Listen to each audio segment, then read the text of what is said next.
The wind howled through the fjord, dragging with it the scent of pine, salt, and the faint smoke of ruined homes.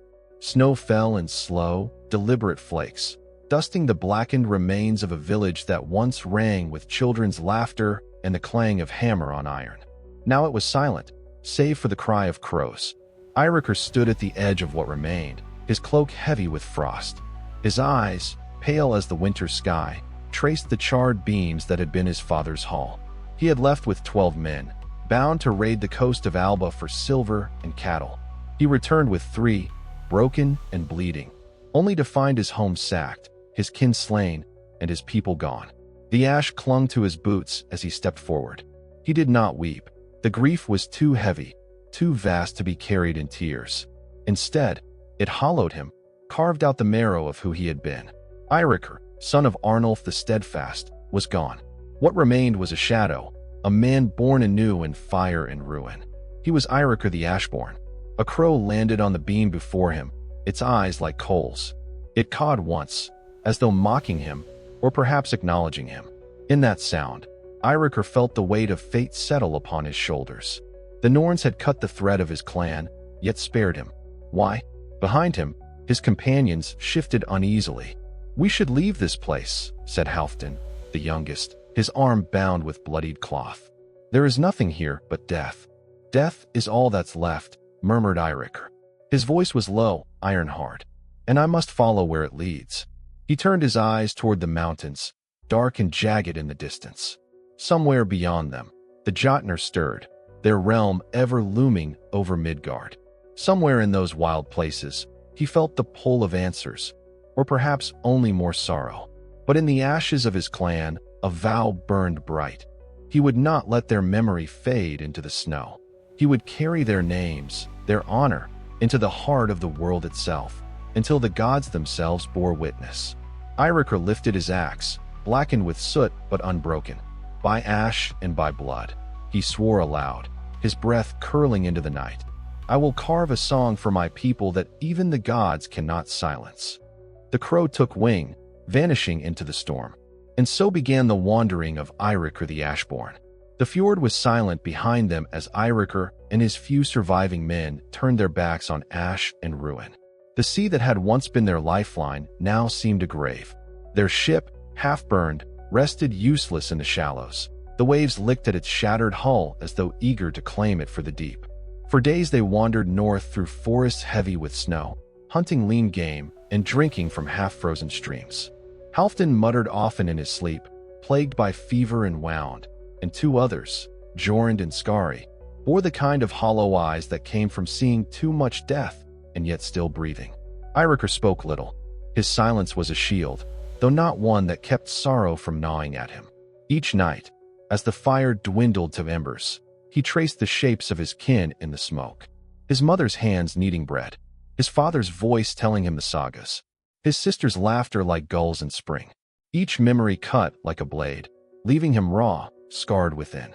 On the 4th night, a storm forced them to shelter beneath a cliff face. The wind shrieked like hungry spirits, tearing branches from trees and driving snow into their faces.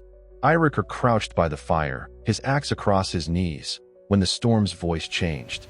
Beneath the howl of the wind came another sound, deep, ancient, like the cracking of mountains. The others stirred uneasily. "That is no storm," Jorund whispered, clutching his spear. Eiríkur rose, his eyes narrowing. From the white chaos of snow came a shape, vast, hulking, its outline indistinct in the blizzard. The ground trembled as it moved. A giant. The storm abated just enough to reveal it. A Jotun, skin like pale stone, beard frozen into icicles, eyes burning blue as glacier fire. It towered over the trees, and in its hand it bore a club of uprooted pine. Halfdan whimpered like a child. Skari muttered a prayer to Thor, though his voice shook. The giant's gaze fell upon them. Little sparks. It rumbled, its voice like avalanches. "Why do you trespass so near the bones of Jötunheim?" Eiríkur stepped forward, though his heart thundered like war drums. "We are no threat. We are wanderers, broken men. Leave us be." The giant's laughter was cold, a sound that made the air itself shiver. "No man walks these paths without purpose. Speak truth, or I will grind you into the snow." Eirikur's grip on his axe tightened. He felt the weight of his vow burning in his chest. "My home is ash. My kin are dead. I seek their honor in the realms of gods and giants. I will not rest until their memory lives eternal." The giant's eyes narrowed. For a long moment, it studied him. Then, to the horror of his companions, it lowered its club. "There is truth in your voice, Ashborn One. Few mortals dare speak such words before me. Perhaps the Norns have woven your thread deeper than most. Go then, but know this. If you would carve a name among gods, you must first pass through loss greater still." The storm swelled again, and in the blink of an eye the giant was gone, as though it had never been. Silence hung heavy. Only the fire crackled weakly. Skari spat into the snow. "Madness. To seek the halls of gods. We are men, nothing more." Eirikur turned his gaze upon him, hard as stone. "Then leave. I will walk alone, if I must." None of them answered. They were bound by fear, by oath, and by something deeper. The sense that the man before them was no longer merely one of their own, but something marked by fate. They journeyed deeper into the wild, past fjords iced thick as iron, past forests haunted by wolves and worse. One night, as the moon burned red above the snow, Halfdan's fever worsened. His face grew pale, his lips cracked, and though they tried to warm him by the fire, his breath came shallow as whispers. "Eirikur," Halfdan's voice trembled like a boy's. "Will I see my mother again?" Eirikur knelt by him, clutching his cold hand. The truth weighed heavy, but he could not lie. "Not here, but in the halls beyond, where the brave dwell, she waits." Tears froze on the boy's cheeks. "I was never brave. You followed me into death and storm," Eirikur said softly. "That is bravery enough." Halfdan smiled faintly and was gone. They buried him beneath a cairn of stones, the snow swallowing his resting place before morning. Eirikur carved his name into the haft of his axe, that it might be carried onward. With each loss, his burden grew heavier, not just grief, but duty. He bore the weight of every soul who had fallen, as though he must ferry them himself into eternity. One night, when the fire was low and the wolves howled near, Eirikur dreamt. He stood upon a black plain, the stars cold above him. Before him yawned a river of shadows, its waters sluggish and thick. On the far side, a woman cloaked in frost and silence beckoned him. Her face was pale, her eyes deep as graves. "Hell, you walk a path of sorrow, Ashborn," she said, her voice echoing from everywhere and nowhere. "Each step you take brings you closer to me." Eirikur's jaw tightened. "If fate demands I enter your hall, I will. But not before I have carved a saga for my people." Hel tilted her head, as if amused. "So bold. Do you not see? You are mine already. Each death around you, each tear, each loss, binds you tighter. You carry grief as though it were a crown. Soon, you will wear it forever." Eirikur raised his axe, its blade gleaming even in that dream darkness. "Then I will bring grief to gods and monsters alike, before I kneel." Hel's laughter was a sound that froze marrow. "We shall see, Ashborn. We shall see." He woke with a cry, sweat freezing on his brow, his men staring at him as though he had wrestled with the night itself. By spring, only Eirikur and Jorund remained. Skari had been torn by wolves, his screams lost in the storm. Jorund grew silent, his eyes empty. And then came the day when even Jorund fell, struck by an arrow from raiders who roamed the mountain pass. Eirikur fought them alone, his axe cleaving men like fire through straw. When it was done, he stood drenched in blood, his companion lifeless at his feet. He knelt, his voice raw. "You are not forgotten, brother. I carry you with me." He was alone now. Alone, but unbroken. Through loss, through frost and blood, Eirikur walked deeper into the shadow of gods. And in the distance, beyond the mountains, the stormlight glowed. Jötunheim awaited. The mountains loomed like broken teeth against the gray horizon. For days, Eirikur climbed their frozen ridges, his body bent by cold and hunger, his breath burning his lungs. No man had walked so deep into the north alone, yet he did not falter.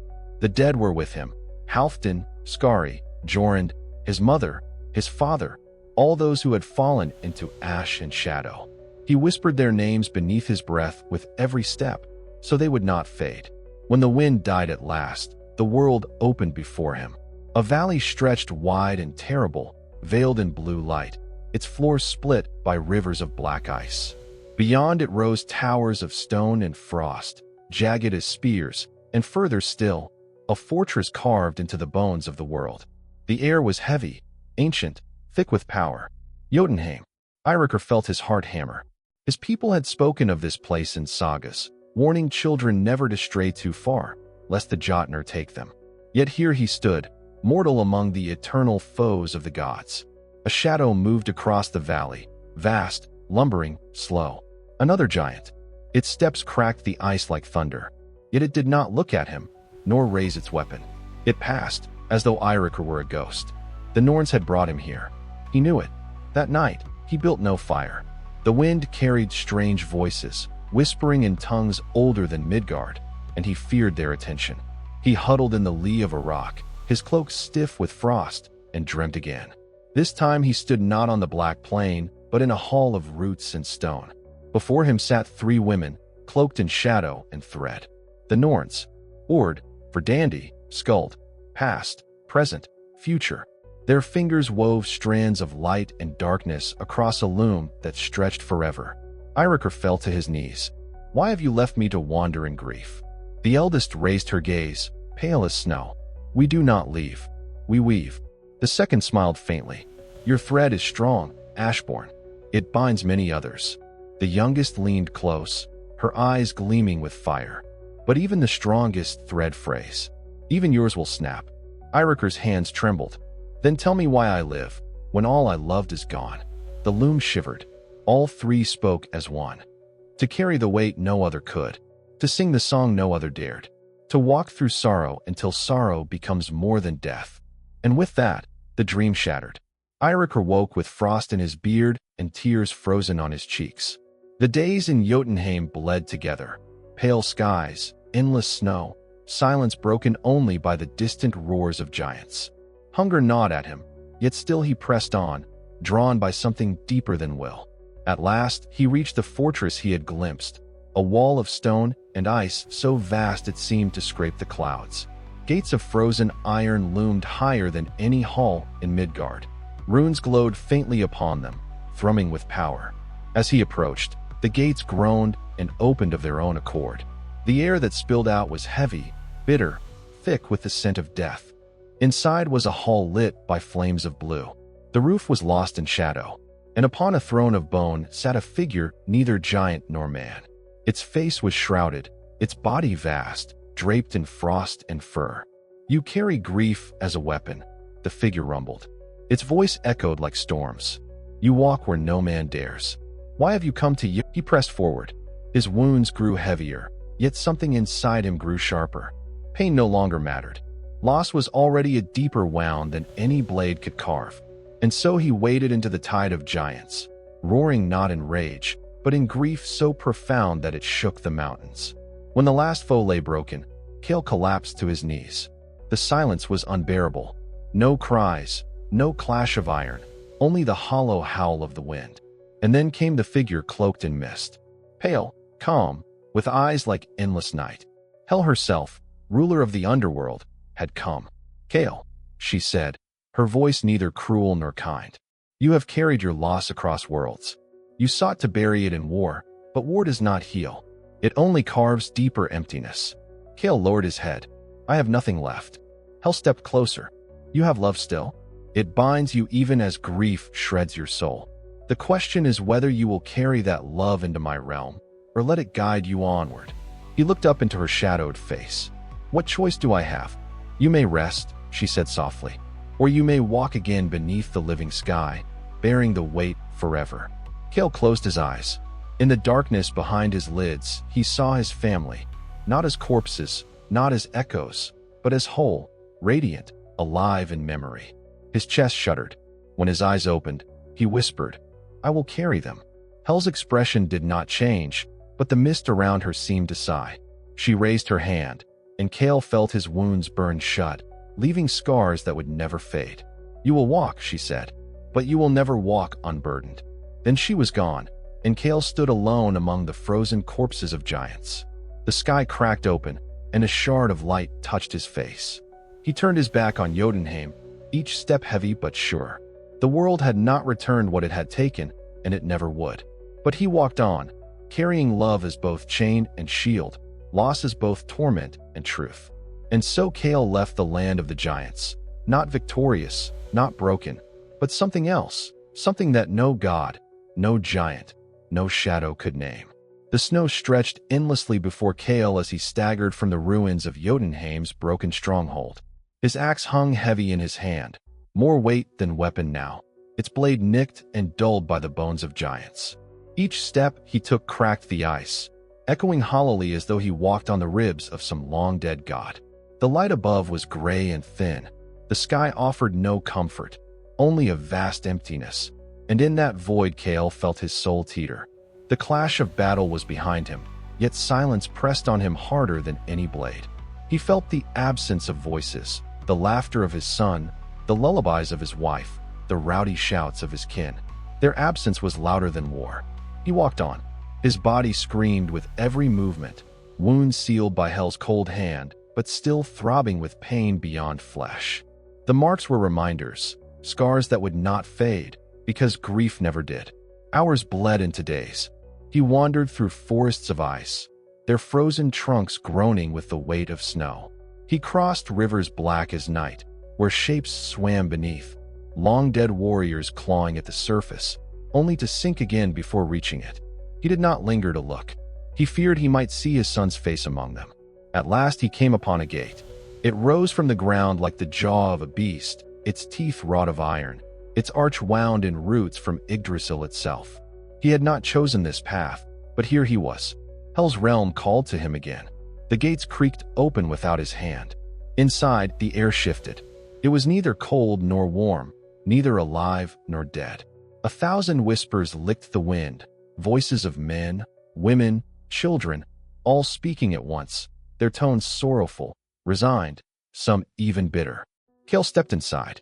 Hell's hall stretched vast and shadowed, her throne carved from bone and frost. She sat upon it, half her face fair as a maiden's, the other half as pale as a corpse, lips pulled back from teeth that grinned without mirth. Her eyes met his. "You return," she said, her voice a chord of many tones, gentle, mocking, tender, cruel. "Why did you not choose life when last we met?" Kael's knees threatened to buckle, but he stood firm. "I chose to carry them, but the weight has grown heavier with each step. I fear I cannot hold it." Hell tilted her head. "So you would surrender and join them in silence?" Kael clenched his jaw. He thought of his son's hand in his, small but certain. He thought of his wife's voice whispering his name in the dark. Tears welled, though he tried to swallow them. "I do not wish for silence," he said hoarsely. "I wish for them. But they are gone, and nothing will bring them back. Not gods, not giants, not even you." The hall stirred. The whispers rose, swelling like waves breaking on stone. Hell leaned forward. "Then why do you linger here? If you know I cannot restore what is lost, why tread this path?" Kael raised his scarred hand, pressing it to his chest. "Because I fear forgetting. Each battle steals pieces of them from me. Each dawn dims their faces. If I stay in the world, fighting, killing, surviving, they will fade. And if they fade, what is left of me?" Hell's gaze softened, not pity, but recognition. She knew the torment of being caught between worlds. She lifted her hand, and the hall fell silent. "Kael of Midgard, hear me. You cannot bring them back, but you may see them one last time. Not as they are, for they belong to me, but as they were in your heart." From the mist at the foot of her throne, shapes began to form. First his son, laughing, a wooden sword in hand, running toward him. Then his wife, her eyes bright as the first fire of dawn. Kael fell to his knees as they took shape, real enough to feel, yet woven of smoke and memory. He reached out, trembling. His son's hand met his own. Warm, real. His wife smiled, tears in her eyes. "Do not weep, Kael," she whispered. "You carried us farther than most could. You gave us a place in the songs of the living. That is enough." Kael's heart broke anew. He clutched them, though he knew they would not stay. The mist began to pull them back, their faces fading, their voices echoing as they slipped away. "We are with you always. Walk on. Remember." And then they were gone. Kael bowed his head to the frozen floor, sobbing, the sound shaking the hall. Hel said nothing, only watched, her expression unreadable. When he lifted his face again, she spoke. You have seen what you needed. They are not lost, so long as you keep them within you. But this gift I grant only once. Choose now. Remain in my realm, or walk again beneath the sun, knowing grief will be your companion until the end. Kael rose, unsteady but resolute. He turned from her throne, gripping his axe not as a weapon, but as a staff to steady his weary frame. I will walk, he said, because they would have wanted me to. Kael walked back into Midgard as though stepping into a dream. The air struck sharper than in Hel's halls, heavy with the scent of pine and brine. He breathed it in and felt both stranger and son to this land. It had been years, or centuries, he could not tell, since he had left to chase gods and monsters in his grief. Villages had changed. New generations plowed the earth where his kin once raised longhouses. Warriors who bore his name did not know his face. Yet stories of him lived. Whispers of a lone Viking who had entered Jötunheim and returned. A man who spoke with Hel and survived. Children called him Kael the Scarred. Others called him the Ghost King. But Kael knew the truth. He was only a man carrying shadows. He wandered. From fjords to forests, from battlefields to lonely isles, he walked. He fought when called upon, not for glory, but to keep the innocent from the jaws of the world. Each swing of his axe sang not of conquest, but of memory. In taverns, skalds sang his deeds. He corrected none of them. For in their songs, his son and wife still lived, hidden behind the verses. Years passed. His beard grew white as the snow of Jötunheim. His steps slowed, yet his eyes never dimmed. He became a figure sought not for his strength alone, but for the strange wisdom carved into him by grief. Warriors came to ask how to conquer fear. Farmers asked how to endure famine. Widows asked how to live with loss. To each, Kael gave no polished counsel. He only told his story. You will never stop grieving. But grief means you loved. Carry it, though it burns. For it is the proof that they lived, and that you lived alongside them. And people listened. They wept. They found a strange comfort in his scarred presence. He became less warrior and more guide, a keeper of sorrow who turned it into strength. But the gods were not deaf to his wandering. Odin himself, in time, came to Kael, cloaked as an old wanderer with one eye gleaming beneath his hood. He sat across the fire from Kael, their silence heavy with recognition. You have walked where few men dared, Odin said. You have seen Hel's face and returned with your heart unbroken. You are worthy of Valhalla, Kael. When your time comes, my Valkyries will bear you to the hall of the slain. Kael stirred the fire, sparks rising like the souls of the fallen. I thank you, All-Father. But my place is not among endless feasts and songs. My place is with them. Odin's one eye softened, a rare crack in the mask of a god. Then you choose not glory, but love. Few men turn their backs on immortality. Kael met his gaze. What is immortality worth, if not shared with those you lost? The god said nothing more. When Kael looked again, the wanderer was gone, leaving only the wind. And so Kael lived on, until even the strength to lift his axe deserted him. His final days came by the sea, where waves struck stone like drums. There, he built a cairn not for himself, but for his family. He laid their memory upon it, his wife's laughter, his son's sword of wood, the voices of his clan. Stones upon stones, grief upon grief, love upon love. On the last night, he lay down beside the cairn. The moon painted the sea in silver, and the wind carried the smell of salt and pine. He closed his eyes and whispered, I carried you as far as I could. I hope it was enough. His breath stilled. His body faded like mist. But his story did not end there. Skalds sang of him for generations. Kael the Scarred, who faced Jötunheim, who spoke with Hel, who bore grief as a crown and turned it into strength. He was no god, no king, no conqueror.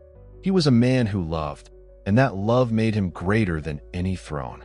And somewhere beyond the gates of death, in the quiet fields of memory, Kael walked again beside his son and wife, no longer burdened, no longer torn. At last, he was home.